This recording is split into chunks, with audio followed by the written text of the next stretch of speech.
Congratulations, Mark. A dominant display all day today. You look like a man on a mission.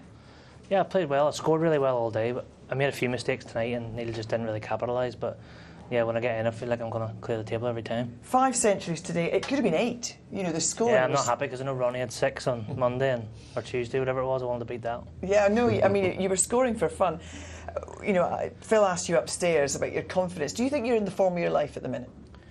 Look, it's easy to say yes because I've just won an event and I'm still in this one and I'm scoring well, but you know, we know how quickly it can turn the other way too, but you have to just ride the crest of a wave whenever you can, and you know, my game's in good shape. I'm feeling good about my chances and just looking forward to playing. Listen, a couple of years ago John Higgins came off the back of the International and came here and won it. You know, it was a big pay week for him. I know, I think he beat me in both. But you can carry that form through. Not everybody can.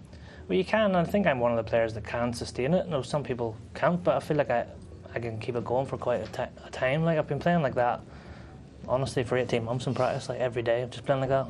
That's why I'm not really surprised. What do you put it down to in your matches, though? Because something seems to have clicked. Honestly, the pockets have been slightly more generous here, and in Daching, because there's zero humidity in Daching, so cold, the perfect playing conditions, and yeah, I've just give myself so much confidence because you know you've got a fraction of forgiveness that you don't normally have.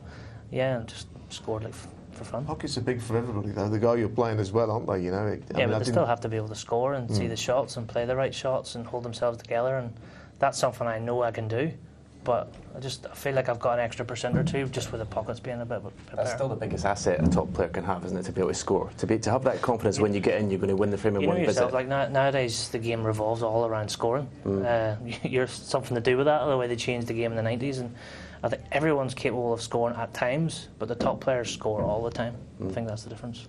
Let's look at some of the shots then. We were spoiled for choice here, but the guys managed to whittle it down. Well, I thought you'd broken down here, and then obviously that was not really part of the plan, but you were determined not to let that break in, it seemed. It was just, I didn't have a good safety. I thought I was going to open up all the balls, and I didn't want to do that. I wanted to at least, if I leave the red over the pocket, let him.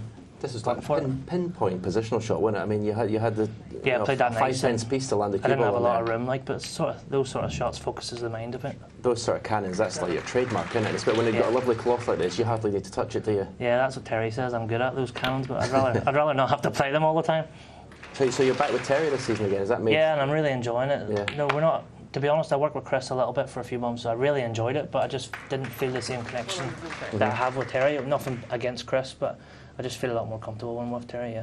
Yeah, this pink stayed potted. I think it rolled off a little bit, actually. Yeah, I mean, there was a lot of good shots. This one, I thought, was an extra special pop, you know. Under pressure, queuing down the ball. You must be pleased with that one. Yeah, it's a shot that you only fancy whenever you're flying. It's not a nice shot to have. This was very, very fortunate. I played for the gap. One, yeah, you can't teach that. You can't teach that. But that's why when you're playing well, you get the little exactly. Rubs, you're playing bad, you stick on the pink and you're snookered. But yeah, I'll take it when it comes because I've had a bit of a bad run over the years as well. And you continued to score heavily in the last frame. You know, and every frame it was one visit snooker. And I suppose what do? Do you think about it? I mean, you know, if you overthink situations like how well you're playing, and you've just got to go out and enjoy the ride, haven't you? Yeah, you just have to just get out of your own way, just play. That's the way you play in practice, and sometimes you overthink it and get in your own way. I'm just enjoying it at the minute. I'm not really seeing many problems. What will you do for the next couple? Because you're not until Saturday night now. We just a bit of practice, chill out, and. Sean bought me a dozen Krispy Kreme donuts, so I'm going to go and destroy them. In the room. There's a little bit of a bet we had, so I'm going to go and destroy them. Let's hear then from your opponent today, Neil Robertson. He's been talking to Phil Yates. Neil, tonight you run into a bit of a buzzsaw. He's playing superb snooker.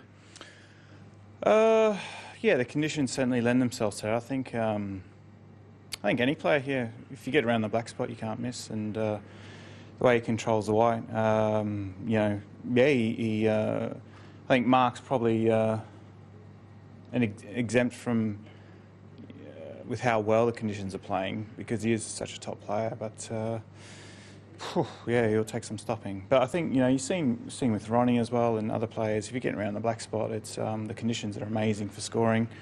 And, you know, I went into the pack a couple of times today, landed awkward a few times, and, yeah, probably boiled down to a few bad safety shots, but that's it really. He played a terrific match. But over the last couple of weeks, still positives to draw from what's happened. You've beaten the world #1, for instance, twice in the last 2 tournaments. Yeah, but that doesn't mean anything if you don't win the tournament. I'm certainly not someone who sort of walks away from events thinking, well, I beat the world #1 or I beat this player. I go into an event, try to win it, and when I don't, it's disappointing. But my game's in great shape.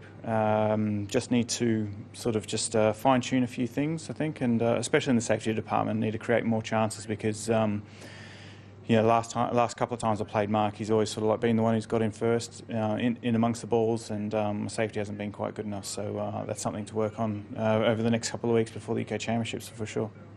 So just dust yourself down and then go again, presumably. Yeah, that's all you can do. It's last week I ran into a lot of really top players, and this week again. So my draw from that perspective has been as hard as it could possibly be, and I've had to be. Pretty much near at my best every single match just to get through, and just fallen short. Obviously, the last couple of times against Mark, he's just outplayed me. He's been too good and has deserved to win. And I think if he plays like that, it'll be pretty tough to stop. Well, as always, you're a great ambassador for the game, and thanks for speaking to us. All right, cheers, Phil. Thanks, mate. Neil Robertson, you're just too good, he says. Yeah, the last couple, but he's had my number for a while. But he's someone I look up to. He's a class act. He's won everything the game's got to offer, and you have to play like that to beat Neil. And it's Kyron Wilson you'll be facing. Of course, you know him well. You've played him in a couple of big matches recently. How do you feel about that one? Yeah, look, Kyron's a very good player. He's had a lot of good results in recent years. But if I keep playing the way I'm playing, I'm not bothered about not just Kyron but any opponent. I just want to concentrate on my own game, keep doing what I'm doing, and whether it's this week or next or wherever, I feel like I've got plenty more tournament wins in me. Good stuff. Look forward to seeing you on Saturday night. Coming up after